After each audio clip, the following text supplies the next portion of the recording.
that week where the storm happened, we were going to have our farmers market visit. Our farmers market has they have to come and see that you're growing everything. And so we Oh, had yeah. a visit planned. We were very excited, and we knew some severe storms were coming. We thought thunderstorms, it's fine. It'll be okay. And it was in fact not okay. I think we had what they called renegade storm cells in the area, Uh-huh. and it dropped 14 inches of rain in a 4-hour period. And Oh my within those gosh. storm cells, there was tornadic activity. And, we got through till morning. We lost power. It was quite terrifying. We heard that like railroad sound, and Yeah. we were like, what is going on? And, we're so lucky that we and our pets and our like chickens and our home were okay, but like our land was completely demolished. It's the Growing for Market podcast. Today, we have the pleasure of welcoming Rose and Rick Bengtson to the Growing for Market podcast. Rose and Rick run Ice Moon Farms in Silsbee, Texas, about half an hour north of Beaumont, and grow specialty cut flowers for local markets. So, without further ado, welcome to the Growing for Market podcast, Rick and Rose. Thank you so much for having us. We're really excited to be talking with you today. Yeah, well, thanks so much. Thanks so much for reaching out, because I think it was a post that I had done on Instagram.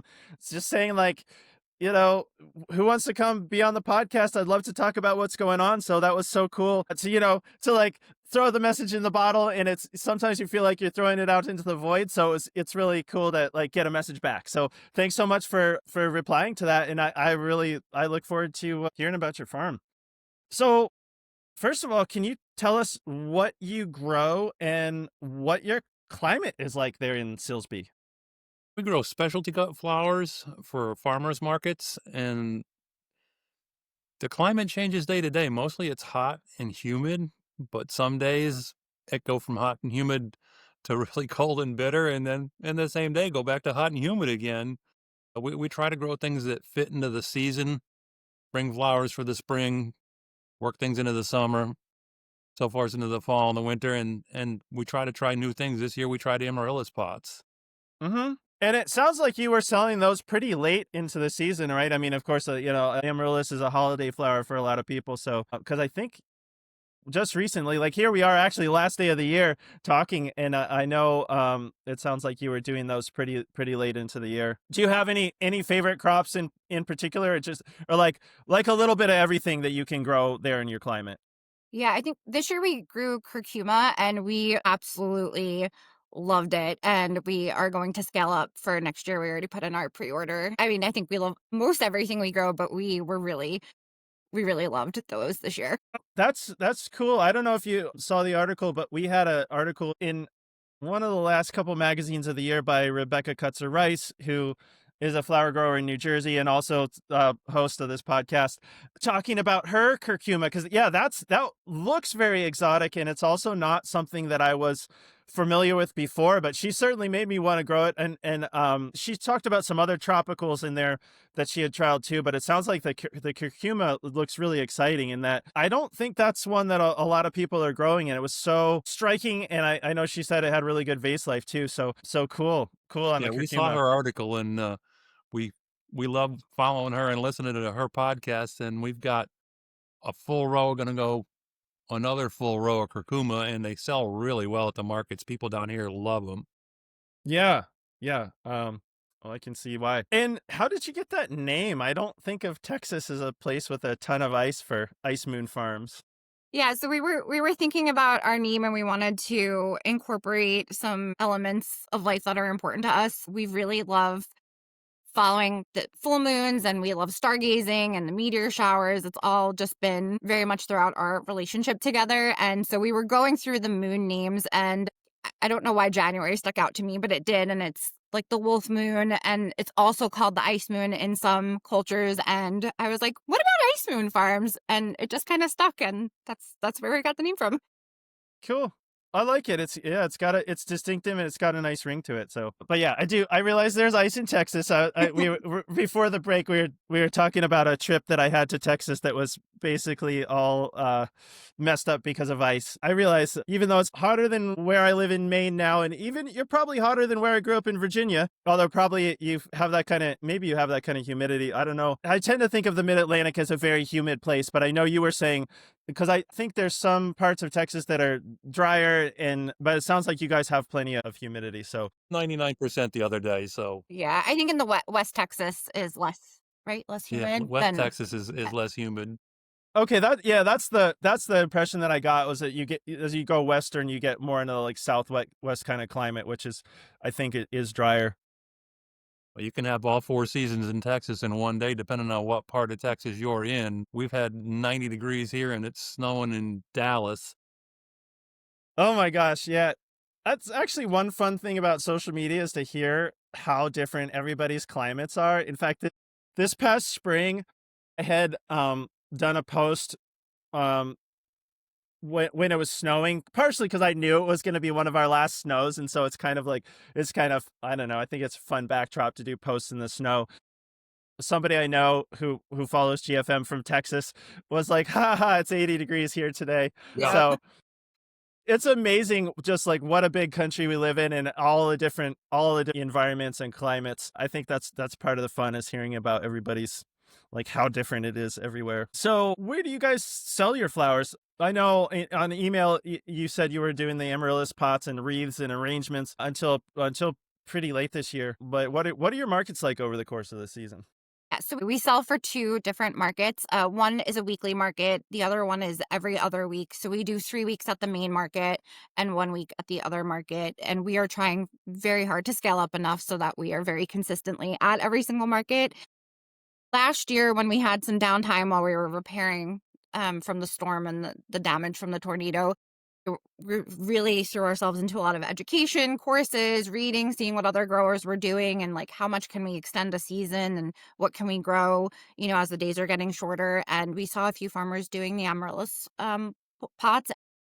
Also, they're really popular down here just in general. And I know we were walking around like some of the bigger box stores and we were like, surely we can give a better offering than just in a box, right? And so we picked pots and we worked with a local knitter to get these ornaments to put on them too. And so it was really great that we were able to involve another small business. It's something we're really passionate about is working with as many small businesses as we can. And so that's how the bulbs came about. And we were walking our property and we were like, we have cedar, we have cypress, our eucalyptus crop is going well. Can we make wreaths that people will like? Because I think a lot of people are very used to the wreaths that, smell like Christmas. And we are like, can we do it? And they wound up being really popular. So we're definitely going to give it a try. And Rick's like really good at making wreaths. Who knew? And so it was just something that we really enjoyed doing too. We had a lot of fun with it. And I think that's important too. So And the Yeah. amaryllis, another thing that we found out that the amount of light it gets can Hmm. change how long it takes for it to bloom. We've got in the flower house now that gets maybe 4 or 5 hours of light that look like they won't bloom until probably February. And then we've got some in the office and one's sitting right here in the windowsill that are getting ready to blossom now. Well, we're just changing the amount of light that they get to see how long it takes for them to blossom. And those I planted in October. Wow, that's interesting. I didn't realize that amaryllis were day length sensitive like that. I Neither did guess we. because yeah, I mean, we always like my folks give us an amaryllis every year, and I get we just like put it on a counter and watch it bloom. So I do wonder, like, it must be a very weird light and temperature situation, for an amaryllis bulb coming out of wherever they're produced and going on someone's counter. But yeah, I didn't realize that would affect it. sure, but it is. And I guess we're just sort of like, we're always wanting to like learn and be curious and experiment. So it's like, could we grow these? Could we grow pink ones for Valentine's Day? Would anyone like that? If we could extend it a little bit. So we're just giving it our own little experiment. I don't know that anything will come of it this year, but it's just for us to see how they'll do. Can we cut them? How long will they do in a vase and go from there? Yeah, well, that's really cool. I'd heard of some people, I forget who, amaryllis in as a cut flower, and I had heard it was actually not like it just the economics of it just didn't work out. Like I forget, basically like the cost of the bulb plus whatever it took to get them to bloom was not as much as people were willing to pay for Pay for them. 'em. But that's a really cool idea. I mean, we know so many amaryllis go out of around the holidays. I mean, that's I'd never honestly I'd not think thought about that before, but it seems like yet another area where yeah, a local grower can put their own spin on something, yeah, most of them probably being mass produced, dropped into a, like you said, into a box, and you can really customize with your local elements or, whatever's, popular in your area. So that's a cool idea. Do you like buy a bunch of amaryllis bulbs from a wholesaler or something like that? Yeah, we purchased them from ADR. Okay.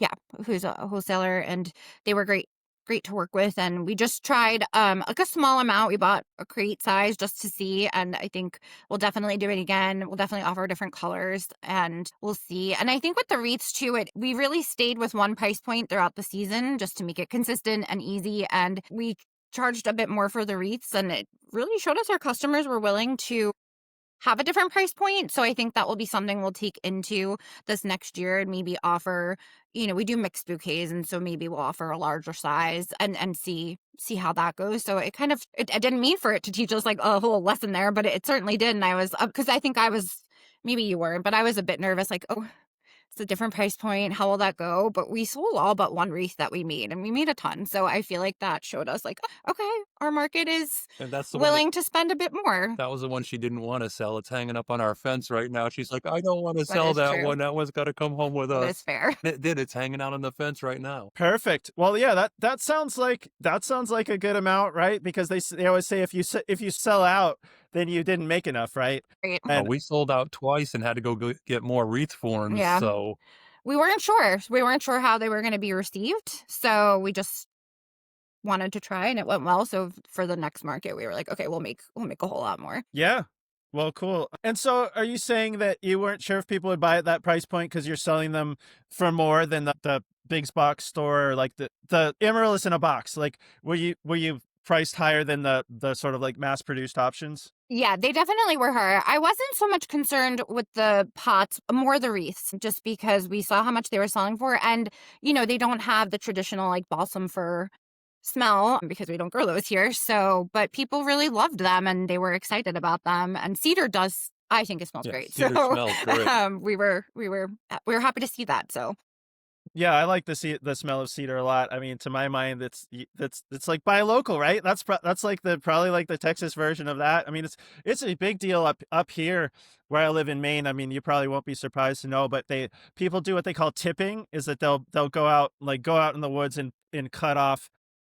I haven't done it yeah, like a couple feet, like the tips of balsam firs, and they'll actually sell them by the pound right. to places that then have a bunch of people making wreaths up here. So but that's encouraging. I mean, you should get more than a mass produced wreath. That's I find that I'm happy to hear that people bought your wreaths at a higher price point than the mass produced option, because that's the way it should be. You get something local, handmade, with a little more character than the big box store option, and you pay a little more for it. So I'm glad to hear that worked out to you. And I wonder if that's going to be, maybe make people think of like the amaryllises and even the wreaths of something else they could do at the end of the season, like just to keep the cash flow going a little bit longer. Obviously, I don't know how common that is for local growers. Like, my background is mostly vegetables, so I don't know how common that is for people to be doing like local amaryllises. But it's a cool idea if they hadn't thought of it.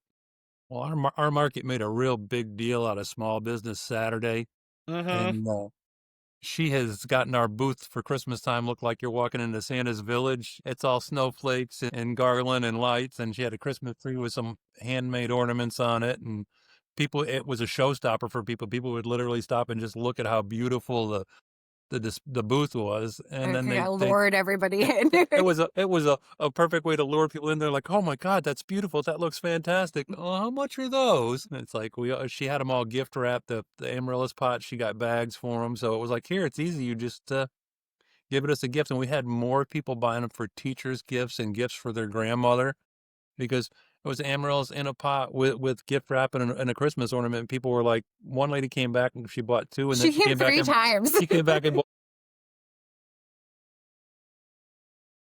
Yeah. Yeah, that's perfect. And yeah, as far as the booth, yeah, I mean, people buy with their eyes. That's so smart, just to like really draw people in. In fact, yeah, you sent me a picture. I'm not sure if it's the booth you're talking about, but you sent me a picture that was kind of like, I think it's like maybe the holiday booth, and Rick's there in his Christmas sweater and shorts, and I was like, No, okay, this is not. It's like I can tell this is not a Maine picture because it did look well, looked warmer than in Maine. Although there's this whole thing of people like people who grew up in Maine, there's this whole thing of people wearing shorts when it's like 0 degrees out, I think just to like prove how tough they are, but it didn't look like that kind of photo. So, my father lives in upstate New Hampshire, and he'll be walking around in a sleeveless shirt in the middle of the winter up there, and it drives little old ladies in the grocery store crazy. yes, it is. You'll go to the grocery store in the middle of a snowstorm and there's going to be somebody in there in shorts. Pretty much. That day, that picture though, it was very windy that day. It wasn't like cold, like 30 degrees, but it was chillier it was like the first nice fall, but very breezy day. It Yeah. was like 50 degrees, but the market that we're at is like 20 miles from the coast, so you get that damp air. 50 there Yeah. is probably like in the 30s up in Maine. Yeah. These feels 30s something. Yeah, I get you. And now let's take a minute to hear from our sponsors. It's with their generous support that we can bring you the podcast for free. Hey, it's Lindsay from Grown By. There are a lot of farm sales platforms out there, but there's only one that's cooperatively owned by farmers. And that's Grown By, your all-in-one solution to simplify farm sales. I'm proud and excited to share 2 new features now available on top of the tools you already know and love. Number 1, our customizable CSA box builder. It allows your customers to simply say what they'd like in their share, and Grown By matches their preferences with your weekly harvest. Number 2, our new wholesale-only marketplace. Developed with the Culinary Institute of America, it makes your life easier with a dedicated shop for your wholesale customers. No more texting those chefs. Combining retail and wholesale inventories and records. And, drumroll, automatic payments on due dates. No more chasing down late payments. These new features sit alongside our popular online sales and traditional subscription CSA tools, making it easier than ever to manage your farm's business. As you start to get ready for next season, we'd love to hear from you and see if our cooperative can be a partner in growing your farm. Visit us at grownby.com. That's GROWNBY.com. A well-built high tunnel is one of the smartest investments a small farm can make. It protects your crops, extends your season, and keeps income rolling in even through winter. Nifty Hoops builds complete Gothic high tunnels that are easy to install and built to last. Their easy, bolt-together construction makes setup straightforward and efficient, whether it's a small backyard hoop house or a dozen large production-scale high tunnels. Especially through their community build option, where professional builders work alongside your crew, family, or neighbors to build each structure, usually in a single day. Most growers go with Nifty's full setup: steel-framed end walls, roll-up sides, baseboards, double plastic with inflation, automated vents, and real doors, all priced to make the best choice the easy one. Nifty is a small crew out of Michigan using U.S. steel and working hands-on with growers across the country. They'll help evaluate your site, handle NRCS paperwork, and if they're building with you, they'll even float your cost share until after the build. Visit niftyhoops.com to learn more. Farm more seasons. Grow more food. Nifty Hoops. Farmers who partnered with Farmhand grew an average of 63% this year because it's more than software. Farmhand acts as your business coach and assistant, helping you sell out, save time, and grow smarter. From marketing to fulfillment to customer support, Farmhand pulls real data from what's worked and what hasn't for other farms and turns it into websites that convert, campaigns that sell, and fulfillment systems that give you your time back. Curious what that looks like? Meet the founder, Ari, at farmhand.partners/GFM and see the same insights and support the fastest growing farms rely on every week. That's farmhand.partners/GFM.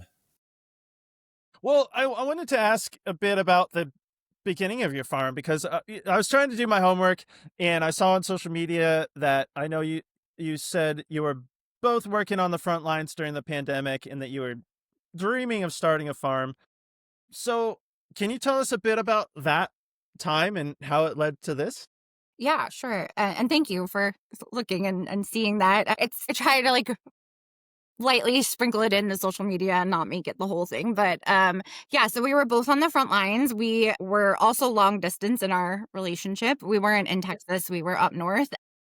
It was a lot. We saw a lot of hard things. We were both in the medical field, and so it sort of became the end of day, like, instead of trauma dumping about our days, we both knew, like, the other one had a really hard day, and it would be like, "Oh, wouldn't it be so nice if we just had a plot of land and we can grow vegetables for our community, and wouldn't it be so nice if" So it just became this whole sort of therapy in a way of just decompressing from a really difficult time, and we then eventually we're able to get our farm and here we are. It was instead of eating the food out of this box, I'd rather be going out to our garden and making a salad. And it's like, we're so close, but due to your restrictions at your hospital and my restrictions for the department, we can't We get couldn't see each together other. because she had rules about you can't come here, can't. And I was like, yeah, well, I can't go there because if you leave the state, it's 2 week quarantine.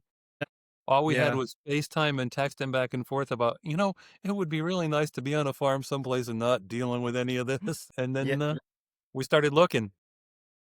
Yeah. Well, yeah, that does sound like that would be really hard. Both everything that was going on, being on the front lines, and then not even be able to be together. So I don't know. Maybe that made like I guess that made you maybe focus. Like think about what you really want. So I'm glad you were able to get the place where you are now. Although like so many things, it sounds like it wasn't a straight line because I know that you said. Sometimes it seems like nothing in farming is like you think you're going from point A to point B and you don't realize how many detours you're going to get. But I know you said your farm was heavily impacted in 2024 by both a tornado and flooding, and that was supposed to be your first full year there. So, can you tell us a bit about that?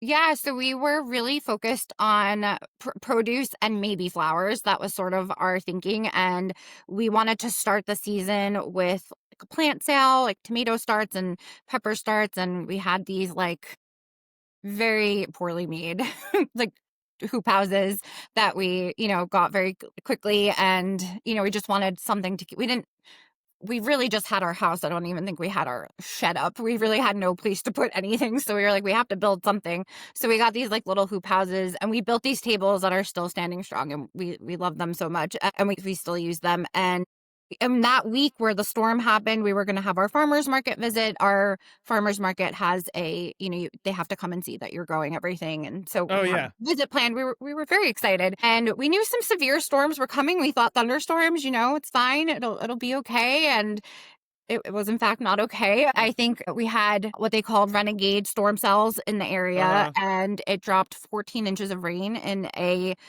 4-hour period, and, Oh my within those gosh. storm cells, there was tornadic activity, and, we got through till morning. We lost power. It was quite terrifying. We heard that, like, railroad sound, and Yeah. we were like, "What is going on?" And, we're so lucky that we and our pets and our, like, chickens and our home were okay, but, like, our land was completely demolished. Just trees everywhere, flooding everywhere. A creek that has been empty for, I think they said 2 summers, totally rose up and over, and that is where all that flooding came. Yeah. The creek is 4 acres from our house. And when it ended up, it was like 6 inches from the chicken coop. The Oh my And, greenhouses gosh. were underwater. like, The rows were underwater. when they came to, like, help us with our power, they needed I think I sent you the picture. Linemen were in boats. Yeah. Like, it was, "What is happening?" The utility guys literally showed up in a john boat and got out there and rowed the john boat about 30 feet out to this telephone pole. And one guy went from the john boat and climbed the phone pole in the water to reset our We're power. so incredibly grateful for them. But yeah, I mean, it also showed us like, oh, okay, we have some Significant water problems that need to be addressed. Yeah. Well, I mean, I don't think there's any way you can deal with 14 inches of rain. Like, that's going to overwhelm pretty much any system. But yeah, those pictures were amazing. Because, yeah, I saw the guy in the boat working on the telephone pole. And at first I was like, huh, why did they put the telephone pole in the creek? And then I realized, like, the creek's not supposed to be there. So, That phone pole is a little over 1,000 feet from where the creek is, Yeah, it's and quite it's far. uphill from it. yeah. They said it Okay. was the worst storm in 100 years. Other than Yeah. like a spring storm, Yeah. obviously Harvey and those storms were terrible, but for a spring storm, it was one for the books. Right. Well, and that's so hard because I know one of the things about extreme weather is it's unpredictable. So it's probably very difficult to get ready for something like that because it's even, the forecasters are probably hard pressed to say where it's going to be worse. The weather that night was not, well, we're gonna have some thunderstorms and a little wind. So I had prepared we had battened down the greenhouses and did what we thought would do to maintain a storm because we'd had storms like that before and it didn't do anything. Yeah. Yeah, well, that must have been extremely unpleasant surprise. That's probably putting it mildly. Because I saw from the pictures there was a lot of damage. So, did anything survive that storm? Were you able to grow that year or Yeah, so we didn't grow for markets. We weren't really sure like what was in those waters. We yeah. right. So, but then what happened was, and how we really like became totally all in on flowers is flowers were popping up over like the next few weeks, and we were like, We where did this come from? We we didn't plant this there, and it was just like a little like it was like this like there's hope here. It was like a lot of joy. Like he would come in while I was working and he'd be like, here's some sunflowers. And I'd be like, how did those survive? Those were underwater for days. And so it just became this sort of daily ritual of going out and being like, okay, we had a lot of repairs to do. And so it took us a bit of time to save for those repairs. So we were sort of doing what we could on our own while still trying to like be hopeful about this whole experience. And we're so lucky. Our farmers markets, like I had said, we just like applied for them. They were like, don't worry, come when you're ready next year, just let us know. And, you have a spot here. And we were so thankful for that. And so it just, and then like I said before, we just really went in on courses and education, and we got bit bad by that flower Yeah. bug. we did. And, so we said, let's just do all flowers. Why not? So that's, Get 2 greenhouses destroyed and it dumps thousands of flower seeds and vegetable seeds onto a 5-acre spread. Uh-huh.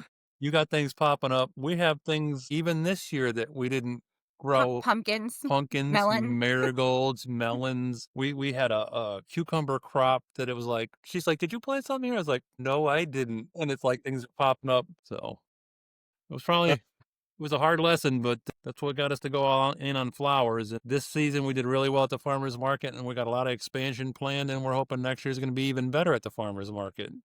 Yeah. Uh well, good. That sounds great. I hope it can continue. I wanted to so since we first connected over Instagram, one of the things that caught my interest was the homemade, I don't know what you call it, row layer or bed builder that you guys Mhm. made yourselves. And I thought it's an ingenious solution to something that can take a lot of time and create a lot of mess for some people. So I don't even want to say, can you just describe your row layer or whatever you call it in how it works? I affectionately call it the Rowmaster 2500 just because it was funny. We started out laying rows out of a 5x10 landscape trailer with my track hoe and a landscape rake. Uh-huh. And I told Rose that we got to do something that makes it more efficient. And we had seen the automated ones that they pull, like Florette pulls with the tractor behind they pull with the tractor and it spreads a 4-foot row. And I was like, I can build something like that. So I sat down and sketched it out. Uh-huh. It's 48 inches wide. It's Uh-huh. feet long. It's built on 2x8 rails on the side in 2 chambers. So the first chamber has a divider in it that knocks it from 8 inches deep down to 6 inches deep. And Uh-huh. then the exit chamber in the back drops it from 6 inches to 4 inches. So you fill it with dirt. Uh-huh. We pull it behind the garden tractor and it makes a row that's 48 inches wide and 4 inches tall and makes a perfectly straight row. And you can make the row as long as you want and as short as you want. Mm-hmm. Necessity is the mother of invention, and this made it a whole lot easier to lay rows since everything down here is rock hard clay and you can't really plant in it. So we Mm-hmm. needed something to put it on top. So that's where it came about. And we Okay. consistently, Yeah. Okay. So you're building up instead of trying to dig down into your clay. it's hard clay to begin with. And we had a company come in after the tornado and take out all the stumps and plateau some things out. So we had a flatter plateau. Uh-huh. And when they're running a 50,000-pound dozer across it, it's gonna compact it down It like just got rock. really, it was just not great. So we Mhm. brought in soil. Okay.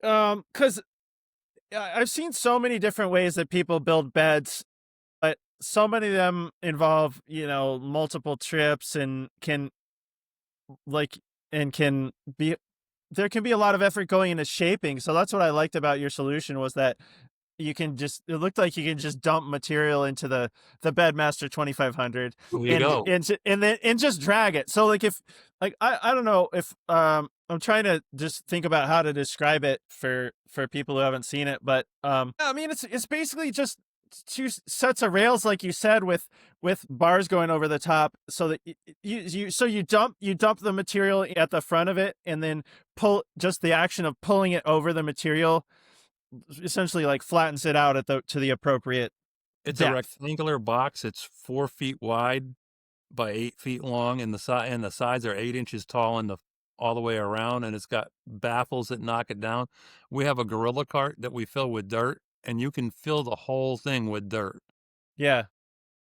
I can put 4 yards in the front and 4 yards in the back of the 2 chambers, and when Hmm. we pull it, we can get about 15 feet of 4 foot wide by, uh, 4-inch tall row, and it perfectly forms the row for you. It kinda compacts it when it comes out the back, Hmm. so it stands firm, and I just put pull points on either side in the front and angled the front, so it works like a sleigh, Yeah. basically like a sled, and you just put an eye bolt on either side and hook a chain to it, to the 2 eye bolts, and then drop it over the tow hitch on the garden tractor.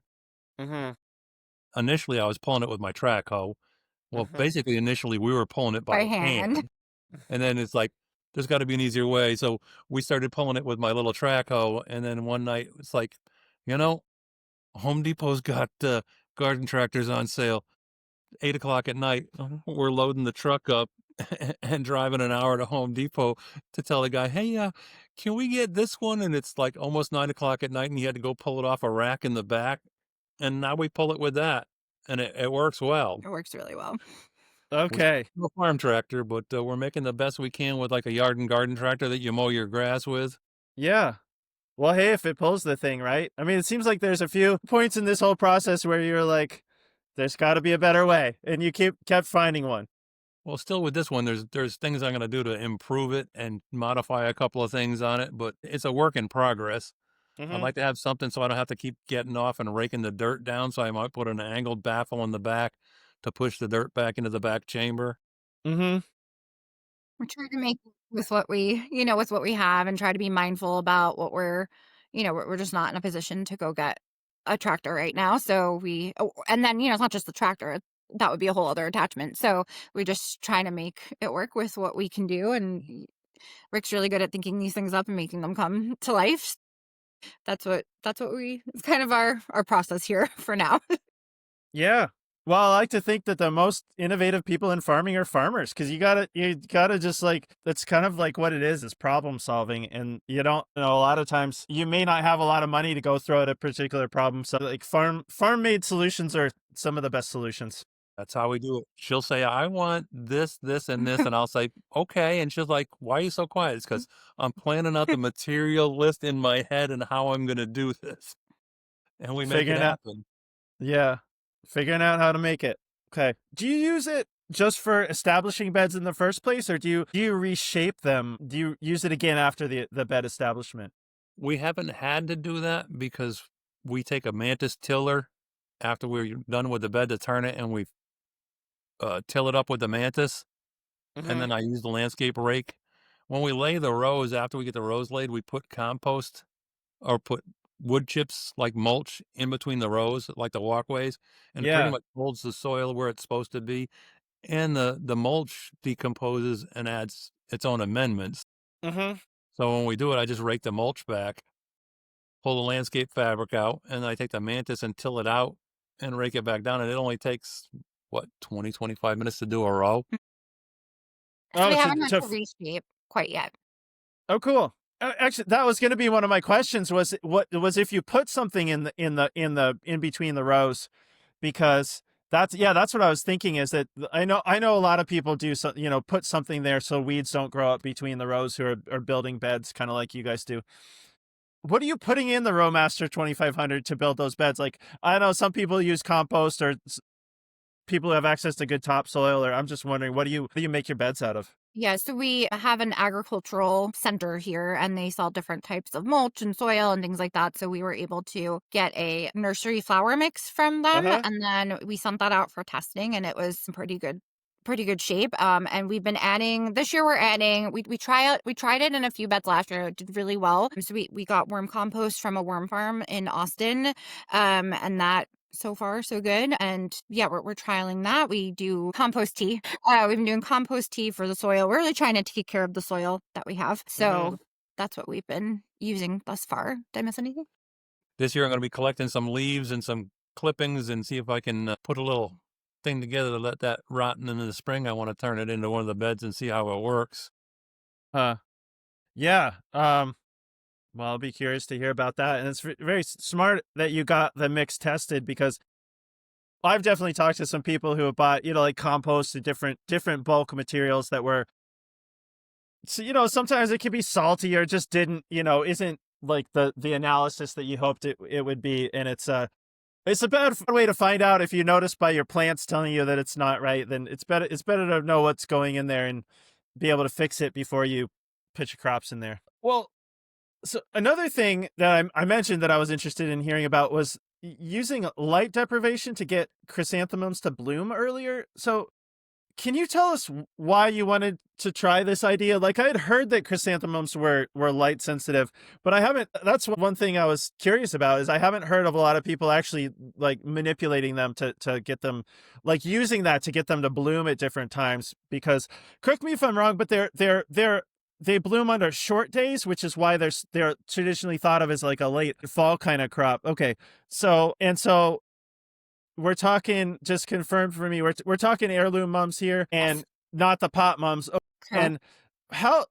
Just tell me about how you got onto this whole idea, and how you've been using it.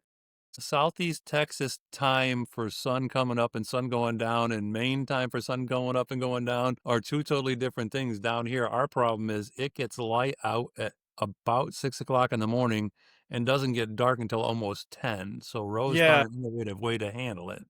Did well, with those kind of day lengths, I mean, did mums bloom for you just really, really late? So what had happened we built up our field and we used like half the field for early, like overwintering crops. And that part of the field didn't have many drainage issues. But then the other part of the field where we had our annuals had quite a few drainage issues. And so, we were just looking at the plants in June and in like the early part of July, and they weren't looking great. Our zinnias were really fussy this year, and I was like, what are we going to do for the fall? Like because I knew there would be this gap. I knew that the mums probably wouldn't come until like later October, November, and I'm like, we need something sooner. And like, what can we do? And yes, you can plant more successions of zinnias and whatnot, but I was sort of thinking, well, I can't plant them in the same spot. We're going to have the same drainage issue. Like, we have to and we are building a French drain to like fix that issue. So I couldn't just make that happen very quickly.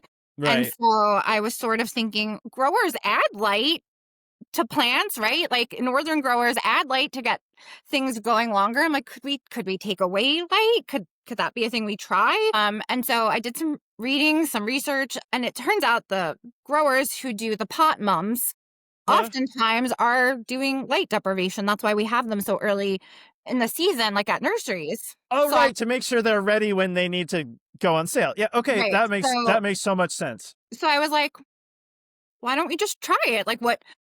We're not going to have, either we'll have the flowers to be at market or we won't. And like, we didn't do it over our whole crop because we were like, well, we don't want to lose all crop if it doesn't work. Yeah. And so Farmhouse Plastics, where we got our shade cloth, sells a light deprivation film. And we actually took. It was the metal galvanized rods that you put together the greenhouses with that were destroyed by the storm. So the ones that did okay, we used those to build out low tunnels. And, you know, we knew the labor was going to be a lot on this. So I didn't want to add too much to it that, you know, in terms of cost.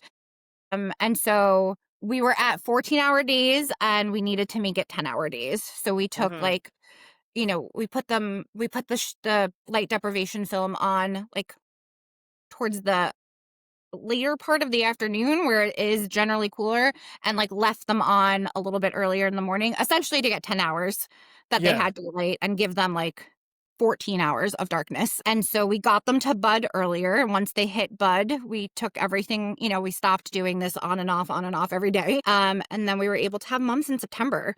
So it worked out well. It's incredibly time consuming, obviously. And the other thing is it's very inflexible. You have to have them, you know, only 10 hours of daylight. And so it's just us, right? So, you know, like if we had an earlier market or a later market, we had some night markets over the summer, life got in the way. Our dog passed away. Like I didn't want to deal with this in grief, right? Yeah. But we had to. And so it's inflexible if it is just, you know, one or two people, but we did it and it worked. I am like both like, I vacillate between we should build a whole hoop house and do this whole thing, right? And see like, can we do this versus was that really worth it? Do we need to do that? Like if we fix our drainage issues, perhaps it will all be fine and we don't need mums that early. Right. But I'm glad that we had them. I think it taught us. Yeah. It taught us a lot and it was cool to do an experiment. We love to learn and try different things. So yeah, that's how it all came about. That's sort of our steps and what we thought about it. Yeah. Yeah. I love farm trials and experiments. That's just so interesting to try something and see what happens. So do you think you'll do it again? Like you said, if you work out the drainage issues, is it the kind of thing is like so much work you wouldn't do it if you could get other crops for that time slot? Yeah, I'm not sure. I don't think we've decided yet. I mean, we're definitely scaling up the mum crop for sure. We absolutely love them. Our customers loved them. Really feel very fondly and admirably about the chrysanthemums. So I'm excited to grow more and see what happens with them. And I feel like if there was a way to automate the on and off of the light deprivation film, like in a bigger hoop house situation, I think for sure I would really want to try it again. I'm just not sure. I think we're still thinking it. We're still thinking it through. Like, well, let's fix our problems first that need to be handled, and then I think we'll make a decision about it.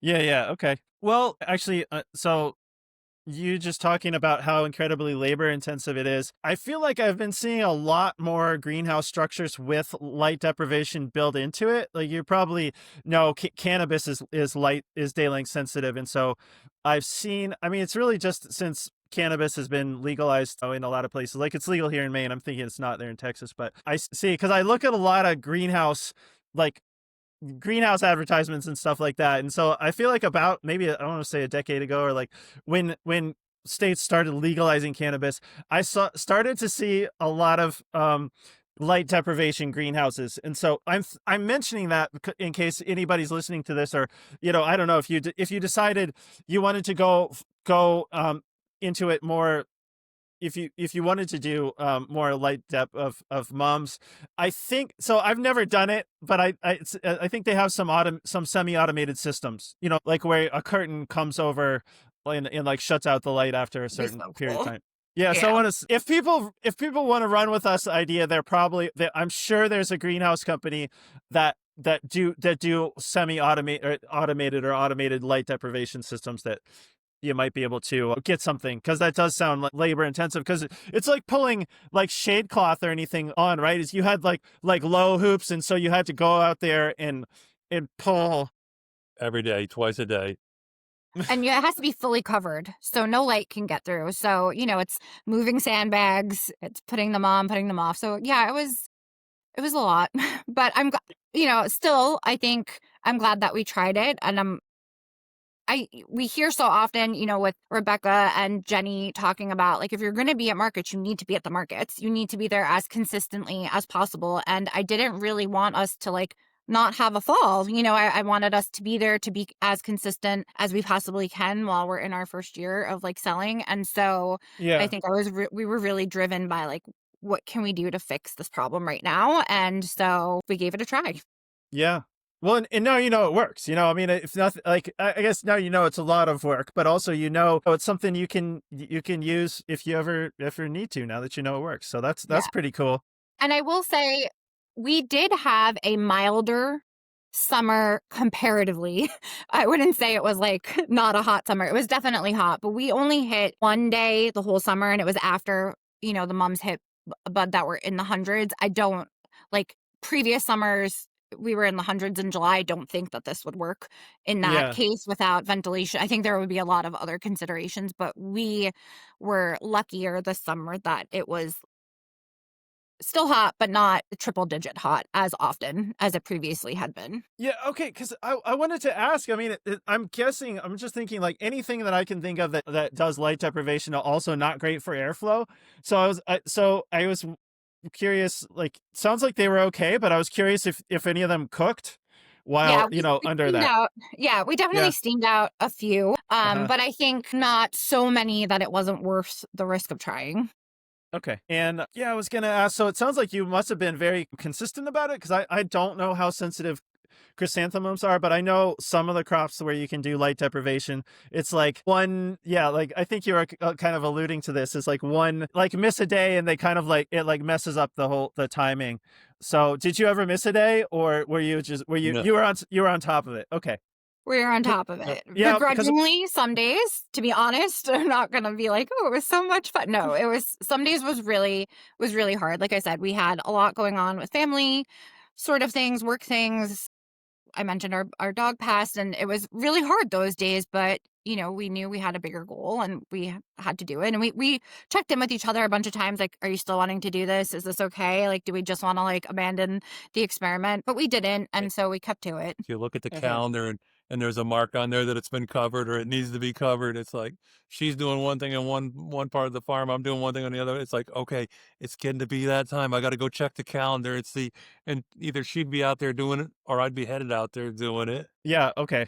Well, at least now if people want to try this, they know what they're getting themselves into. Yes, I think it's important to be honest about how hard it was. Yeah. Well, and so that could be I guess then people know if they want to get into it in a big way, there are some automated systems out there. Once again, I have not used them. I don't know how expensive or easy they are to install, but it does exist. So are chrysanthemums the kind of thing where once they've flipped to the flowering or reproductive stage, like you were saying, you see the blooms on there, you see the buds starting to form. Is it once those buds start to form, they flipped over into a flowering or generative cycle, and then could you stop doing the light deprivation, or do you have to keep that up while Yeah, they so bloomed? once they went to bud, we were trying to get them to bud sooner. So, and then from bud to flower, just depending on which kind of mum it is, some took a few weeks, some were pretty quick. So it just depended on the type. Okay. And do you buy chrysanthemum cuttings and, like, root them and then make cuttings off of those to propagate extra, or how? Tell me how you handle your chrysanthemum propagation. Yeah, so we don't have the space and the place to propagate this season. I mean, it's definitely something that we are hoping, to eventually invest in hoop houses and have a prop house. We don't have that right now. We have a flower house that has, like, an area where we are prepping the flowers, and attached to that, we've built out our cooler situation. And so, right now that's being dedicated to what will hopefully be tulip and daffodil crop, fingers crossed. So, for us, that's the next step we wanted to take. I would love for us to be able to do propagation. We just don't have the space Yeah. for it. we just don't have the place for it right at this moment. Like the farm is literally taking over it's in our house, it's like everywhere, and we just don't have the space to be able to do that, but then to start seeds too. So it's sort of like what's more important. So for right now, it's that. But we brought in plugs from Farmer Billy and Bluestone primarily. Bluestone is not wholesale for anyone who may not know, but Farmer Billy is. And then we're working with Ampersand for this next upcoming seed to really scale up, which we're really excited about. Cool. Do you have any favorite varieties of chrysanthemum? All of them, but yeah, I just always like to ask about varieties because, like everybody has their favorites. Yeah. So I think I think I said this to you earlier. I think I feel the way about mums that like growers who grow dahlias feel the way about dahlias. It's sort of becoming obsessive. But I think for market bouquets, the cushion variety and the button variety are great for, putting them together, but also the travel back and forth and people grabbing them. They really hold up well. They last weeks. They have such a great vase life and they're not fussy. I think I'm not always great with our own arrangements, but we had some and I didn't even change the water. And like, it was weeks after Thanksgiving. I was like, these mums are still going. I love the large flowering types and like those football varieties, like the homecoming and the grape queen and those, but they're just more difficult for a market bouquet. I think if you're doing ranging and for events, that's great. But I think for market bouquets with how much they get moved and touched, sometimes the petals dislodge a bit. So I love them. I love having them. I love working with them. The larger varieties like the French vanilla and the like Jessica Louise, I think they're stunning, but I don't think they're as great for a bouquet as the button variety and the cushion varieties are. Huh. Okay. That makes sense. I don't know. I mean, some of those the huge, ones are very impressive, but yeah, they're like a great focal flower, but yeah, maybe not so much for the market. We have a Market bouquets. 25-mile drive to the market and then setting them out. You got to load them in the truck, and then we got to go 25 miles and unload them. And when you're setting up for a market and it's 70, 80 degrees out and they've just come out of a nice, cool environment, we usually leave them in the truck until the market is getting ready to start with the air conditioner running. But And yeah, then 10 minutes before, she'll be setting up the display. We get everything else set up, and that's the last thing that comes out of the truck. Yeah, but I think it's also the amount of touch points. It's like making them right and then putting them in the buckets that we're selling them in, taking the buckets, putting them in the truck, and then again moving them, and then the customers pulling from them, right? So I think these larger varieties, they're beautiful. Our customers love them. I love them, but I think it's a lot of touching. And then, we know where to grab them from, right? We know how to grab from the bottom and not touch flowers, but not, sometimes kids don't realize, and we guide and we educate, but sometimes that happens too. So we try to grow for the bouquets. We're definitely growing more of those varieties for next year, the cushion and the mums, because they're smaller. They're just, I said, they're so like hardy to everything. So yeah, cool. And do you know what? Like, I realize it's a range, but do you know what the bloom time would be on those mums where you are? Like, if without light deprivation? So without light deprivation, I think our other mums started the early varieties started mid to end of October, and the later varieties were going into November. And we knew we were going to be pulling them. So once we moved on to pots and the wreaths, and we weren't doing arrangements anymore, we kind of just left them. They weren't too bothered. We had 2 light frosts. They weren't too bothered, but we had them into like Thanksgiving week. Yeah, that's great. Usable for markets, and then the ones that weren't, I mean, we still had some just a few days ago, Yeah. but those were not market ready. But They weren't market Yeah. ready, but they still were growing until yesterday when I was pulling stuff before I turned the bed over. Yeah, impressive. Yeah, mums really want to live. I wanted to ask, you sent me some pictures. What are the green tunnels?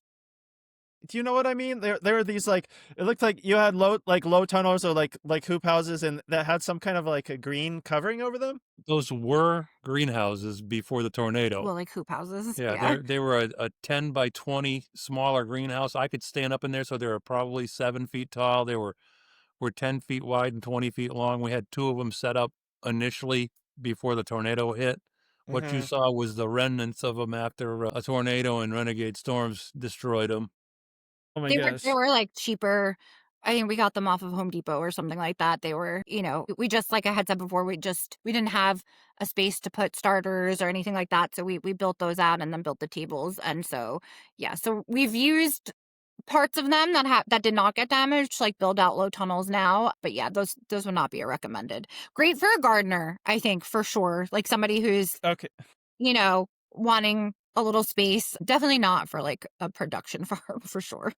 Okay, I saw it just looked like a different material, it looked like just something different, and so I wasn't sure if that was part of light deprivation or if it was like screening out insects. Or I had lots of ideas of what they could possibly be, so that's why I wanted to Yeah, it make was sure just and the ask. plastic Okay. that came The with it. the ones you see at Home Okay. Depot or Lowe's, Vivor makes them, and it's basically half-inch conduit with the landscape or with the greenhouse fabric. It's like a light green see-through mesh netting inside plastic. The plastic is worthless after the storm, but we took all the Yeah.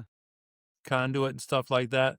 We've bent some of it into low hoops. We've used other ones to hold the Hortonova netting in place. We try to be as zero waste around here as we can and reuse things. So that's what we've been using it for. Okay, interesting. I've never seen greenhouse covering quite like that then, so I learned something.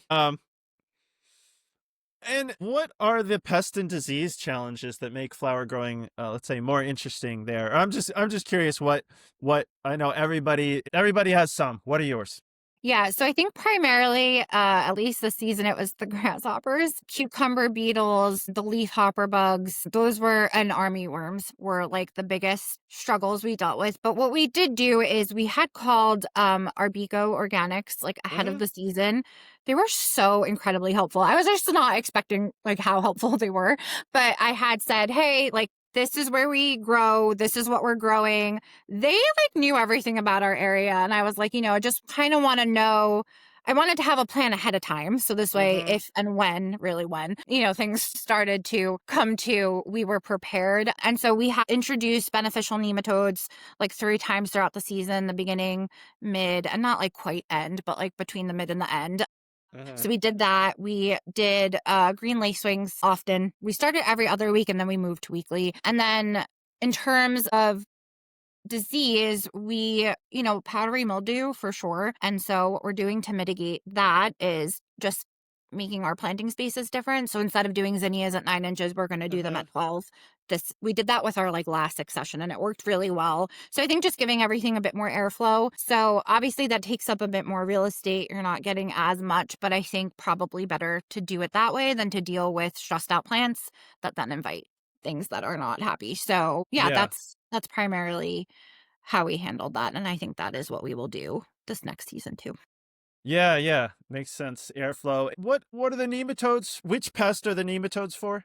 So we got they sell this like it's called triple threat. And so there's 3 different types of nematodes and they sort of handle different pests. So there's one that handles the armyworms, one that handles the cucumber beetles. So we kind of did a mix of The nematodes get into the soil and they eat the larva or the eggs. They don't actually attack an armyworm, but the armyworms lay the eggs and the nematodes will eat the larva and the pupae before they become those things, so it Yeah. kills off future.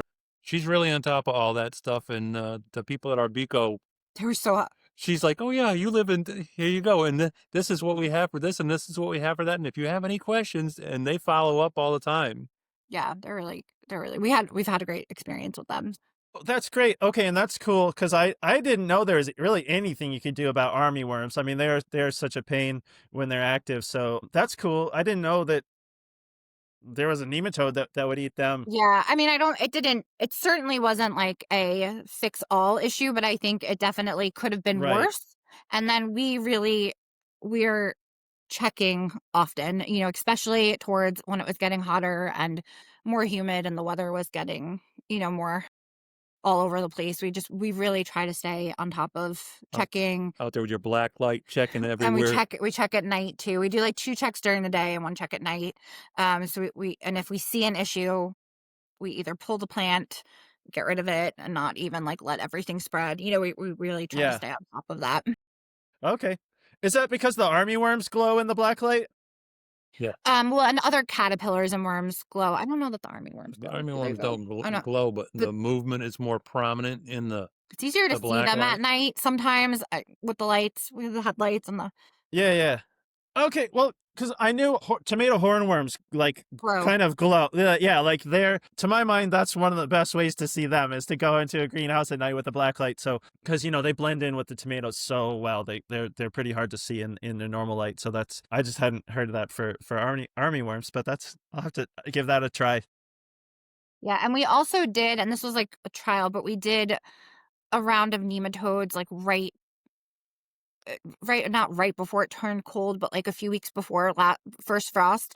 So they had said, for anything that overwintered, that could be helpful. So we're giving that a try too, just to see if that will Yeah. work. Well, that's cool. I bet you'll see a difference because I mean, I feel like all those pest things is a numbers game. It's like if you have the eggs and larvae of the pests down there in your soil, yeah, I mean, you're never gonna just like wipe them all out overnight. But I bet I actually don't know if the kind of nematodes that are in the triple threat, for example, I'm not sure if they survive or like naturalize. You know what I mean? Like I'm not sure if they live in your soil and then you get a population or not. But I would think that over time they're gonna work your population of Yeah. pests down. I think it's like they have a time, and then that's why you have to introduce them a few times over Oh, the okay. season. Yeah. So, If they have a lifespan and they don't they evolve, I think is what it is because when you put them in, they're like a pupae. When Yeah. you spray it in, they're like microbes, Uh and they huh. grow, and then I think they live out their lifespan because the people at Arbico were like, "You need to do this many times a year," and they don't like the cold is the problem, so they're not gonna overwinter in the soil. That's why we put it in before it got cold and see Yeah. if they can head on. And this winter we're having is not really that cold. We get this cold snap today and yesterday and tomorrow, and then it'll be back in the 80s. Yeah. Anything that Okay. if we had put it down before this, it would be they'd perish in the cold. yeah. So we're trying all different things, and we're learning. We're not insect experts by any means, so we're still learning a lot of what to do, what not to do, when to try it, when to not try it. So, Yeah. Yeah, well, that's a good tip right there. Is just to like reach out to the biological control companies because, of course, they're doing it. I don't know Arbico personally. I mean, like they've been around forever, though. Yeah, I feel like I've seen their ads forever. So, like, if you think about it, the people who know what like pest and disease problems farmers are having are like people who are in the business of selling the biological controls. Like I know there's some of the greenhouse biocontrol companies will basically tell you like you're in like Texas, you're going to have this in the greenhouse in May, this in June, and this in August, and you can even like just like almost like it's almost like a subscription. They'll send you what you need when you need it. So I mean that right there could be a tip for people is reach out to the biocontrols companies and they'll probably they're probably familiar with whatever you have going on and yeah. can And they tell were you if just they like, have any. I guess it's like us with flowers. Like we're so excited to talk about it. They were like so excited to talk about bugs to the point where I was like, oh gosh, okay, there's a lot to like worry about and think about. But they were also like very thoughtful in like, you could have introduced praying mantis, but he's like, but if you have songbirds and hummingbirds, that might not be the best idea. And, like just very thoughtful in like what our goals were and not pushy at all, which was helpful. But I took like 5 pages of notes on that phone call just because they were just so like this is the first line, this is the second line. If things are really bad, this is what you're gonna do. If that's not working, you're gonna call me, so just very, very helpful, which was nice because I felt like we went in, we're obviously still new to this and learning, but I felt like we had a plan for if and when, and that was really helpful for us. Yeah. First step is having a plan. And now let's take a minute to hear from our sponsors. It's with their generous support that we can bring you the podcast for free. Whether it's tomatoes to market, flowers in the spring, or vegetables for your family, growing in a greenhouse protected from the weather provides the right environment for a harvest you can count on. Rimmel greenhouses are strong, durable, and easy to assemble, offering the quality that you need to grow productively year round. Rimmel greenhouses are proudly built right here in America and shipped to anywhere in the U.S. With technical sales staff members located across the country, many with growing experience, the Rimmel Greenhouses team of experts will serve as your trusted partner every step of the way to ensure that you get exceptional value from your greenhouse investment. Visit Rimmel.com to get a quote today. So, you got your soil tested, or you need your soil tested. It's time to contact Ohio Earth Food. Since 1972, they have been growers' trusted source for organic soil amendments to apply before you plant to prevent those deficiency symptoms that limit production. Their knowledgeable staff have all been a part of certified organic operations and can help you choose the best products for your soil and deliver or ship them right to your farm. With locations in Northwest Ohio and just north of Madison, Wisconsin, Ohio Earth Food wants to be your partner for organic inputs. Don't count on luck this year. Start your seeds in the Seed Catapult potting soil and put their Revita fertilizers in your beds, and rest assured that your plants will have all the nutrients, stimulants, and energy for whatever comes their way. Feed your soil and let your soil feed the plants. Visit them at ohioearthfood.com. Seven Springs Farm Supply has been the market gardener's supply company for over 30 years. Their catalog includes a complete selection of organic fertilizers, pest and disease controls, growing mixes, and cover crop seed. Their experienced team is ready to help you problem solve and find the right solution for your farm and your goals. Seven Springs is committed to providing growers with superior products and service because they understand that their success depends on your success. Request a free paper catalog and learn more at sevenspringsfarmsupply.com. Seven Springs Cooperative Purchase deliveries are coming up. Visit their site to check dates and locations. Well, you touched on this a little bit, but I did want to ask you, what are you planning on doing differently or more of the same? What are your plans for 2026? Yeah, so some things we've already put into effect. We upgraded our landscape fabric. We went from a biomulch film to the actual fabric. It started out so good, the biomulch film, but it just really did not last through the heat in the ways that we had hoped, and it was really disintegrating, and then that did not help with the weed control. So we upgraded that. We upgraded our frost cloth. We got a pretty standard for our area frost cloth last year, but then we had a week in the teens last year and snow. And although the snow went away really quickly, it was just, it wasn't great. So we were like, let's just get the higher grade in case. I rather have it and be prepared. So we did that. The people at Johnny's had the right stuff that we needed. Yes, they're also very helpful if you have questions. For anyone listening, I'm sure everybody knows that. And then we are fixing our drainage issues. We're building out the French drain. We're actively working on that right now. Adjusting some of our irrigation to per row for certain crops, just because the ends got they weren't getting enough water. Yeah. And then really just building up our consistency in market attendance is our biggest goal, I would say. So that has required scaling up and adding more rows, and that combined with getting our timing right for our specific area is definitely something that we're gonna working zone out the drip irrigation and put a automatic. It's introduced. It injects fertilizer automatically into your drip system. We've got different things out there that take different amount of water in different times, so I want to zone it so different things get. It's all run off a one-timer now.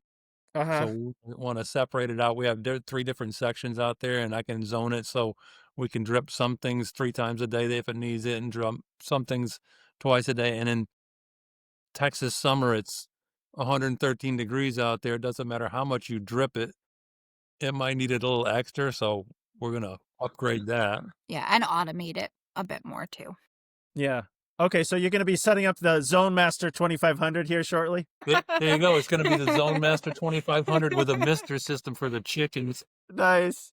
Do you guys use shade cloth at all to mitigate when it's okay, I figured just talking about the high temperatures. I feel the whole field in August was just white. And we got the white shade cloth. We upgraded that too last year from just the basic what you can get at the hardware store to agricultural grade, and it really made a huge difference. And I feel we were able to extend things a little bit longer. We had our Snapdragons into July, which was great. And so certain things we learned a lesson. We put them on a little too soon, and then things got a little leggy and unhappy. Yeah. It's just kind of learning that timing and really listening to the plants and being oh, okay, they're not happy right now. We have to adjust, or, oh, they're doing fine without the sunshade. We don't need to put it on. And just really being a bit better with observation. I think we're really good at, I think we're always trying to fix a problem before it happens. So just kind of maybe waiting a little bit too would be helpful. Raising the shade cloth, we figured that out too. We had the low hoops on and with the shade cloth on there, and it was shady, but it was getting too much heat underneath there. So Yeah. we took the pieces that we had from the greenhouse, the conduit, and put 4-foot sections of conduit down there, and then we took the low hoops and put them on top of that, so it made it almost 5 feet above the plants. So you had the airflow underneath there, and it wasn't quite as stagnant. And that was a game changer That with was our really good. marigolds and Yeah. things like that. It's all trying to be new and innovative and use things that aren't supposed to be used for that purpose. Yeah. Okay. So you had shade and airflow with the Right. higher Yeah. bows. I'm just curious, what are your crops that stay productive in the hottest part of your summer? So the curcuma did really well. Oh, yeah.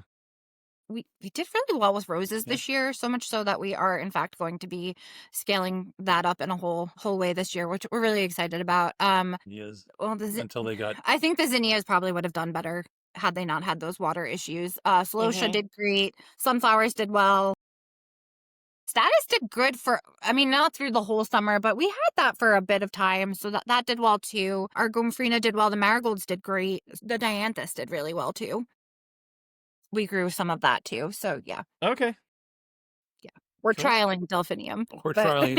we're They're trying so delphinium, but I get the names confused sometimes because we got so much stuff out there, and then I trial things that she walks out and goes, "What is that growing over there?" "Well, I had a little bit of extra of this, so I figured I'd stick it in there," and just things that shouldn't grow in different places and things grow. We're yeah. we're always big into experimenting and trying things, and you're not gonna know if something's gonna work or not if you don't try it. Yeah. The native soil down here was undisturbed when we bought the property, so some of the stuff grows places it shouldn't Like grow. in that non-compact, like the areas we didn't have to touch from the Yeah. storm. So we try and see how things do in there. But yeah, I think the best crop for summer was the curcuma, and we're really Mhm. excited to expand that this year. Our customers loved it, so we're gonna give that a good go. Okay, yeah, that I'm very excited about it. It sounds like actually, I'd be surprised if people aren't growing more curcuma because yeah, it sounds like a really great crop. Yeah, and it wasn't fussy either. I mean, it just required a little bit more water. You know, the first stems off the plants weren't very long, but we knew that would happen. And I mean, they're just so productive. I mean, they just keep producing and producing, and they were great. So, and I think we had them through early November. When you talk about cut and come again, that's Yeah. that's what when it blossoms and gives you the stem, you don't just cut the stem off. You cut the stem and the whole greenery, all the foliage gets cut down to the ground, Uh and it huh. encourages it. Like you'll go out there the next morning, and there'll be a little shoot coming Oh up, shoot. just a little shoot popping up, and it's like I just cut this yesterday, and there's a new one coming, and we had so many. We were giving them to some of the girls at our favorite breakfast place just Mhm. because you'd fill up bouquets with them and be like, "All right, what are we gonna do?" And she's like, "Well, we're going to breakfast. Let's Mhm. take them to the girls at the diner." And we take them to the girls at the diner, and they loved it. Yeah, they last. The curcuma lasts a really long too, and after it's cut, right? Yeah. Yeah, I So think like if you stay on top of it, but I feel like if you ignore it and you just leave it, it's like 12 to 14 days in the vase if you're not great on taking care of it. So, yeah. yeah, that's amazing. Vase life. Well, yeah, it sounds like yeah, you guys have a lot going on. I love the trials. That's really what I had for you for questions, but I wanted to just ask, is there anything else that I should have asked you about or that you'd like to say before we let you go? Be afraid to try new things. And when you're calling places like Arbico and Johnny's and like that, don't be afraid to ask questions. Rose has found out more good stuff from places, and Johnny's has recommended other places if they don't have it. Oh, Arbico yeah. has recommended some places if they don't have it.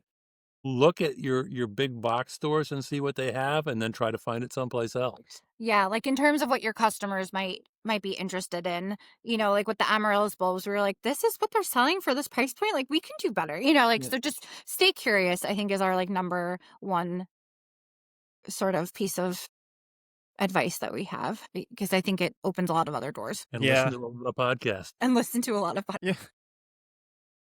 Yeah, I've become a big podcast listener myself just because I mean, growing for market gets most of my time these days, but I still grow stuff, and so there's so many times in farming where your hands are busy, but your mind is available. I've gotten to really love, you know, put a podcast on and go do a mundane job. I've gotten to really love that too. So We have family 5 hours away, and when we're going up there to visit We them, like we listen binge to you, we listen. listen to Rebecca, we listen to about 5 hours of your podcast, not stopping Bucky stops on the way in. ah, Bucky's. Yes, I remember Bucky's from my last visit to Texas. Also, okay. Um, cool. Um, And I think that's a really good point that you make, not only about trying stuff, but also like reaching out. Cause I feel like sometimes I've gotten this point, when you're like researching stuff online and you just like kind of reach mental overload. Like so many of the companies that sell to market farmers have experienced people on staff. I'd really encourage people to like pick up the phone. If you got that like brain overload, call. Like you said, so many of the companies have people who have done it. You can run some ideas by.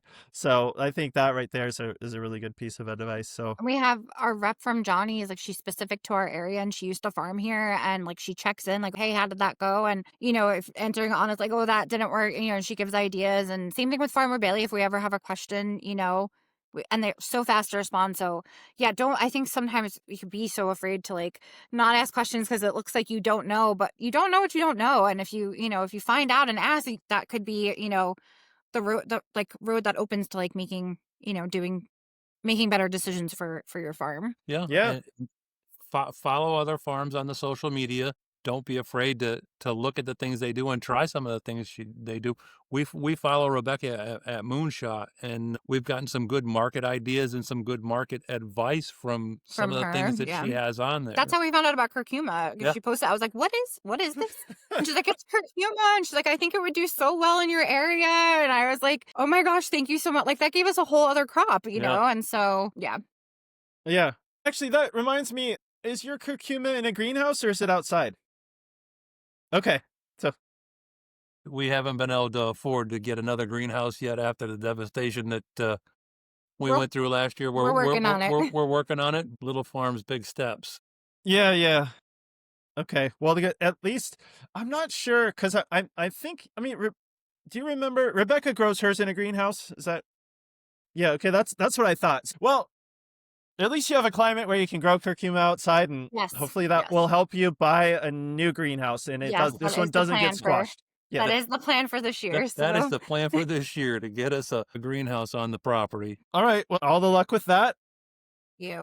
Can you tell people where they can find you online or on social media or wherever you'd like people to look you up? Yeah, we're on Instagram and Facebook at Ice Moon Farms LL. Okay. Cool.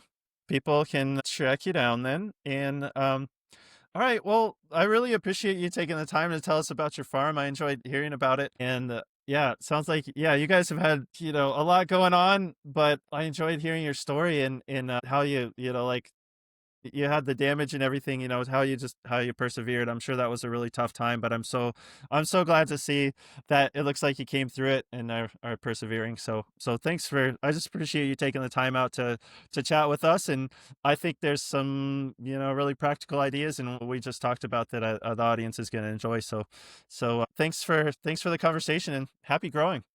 Thanks for having us. Thanks for We having appreciate us. it.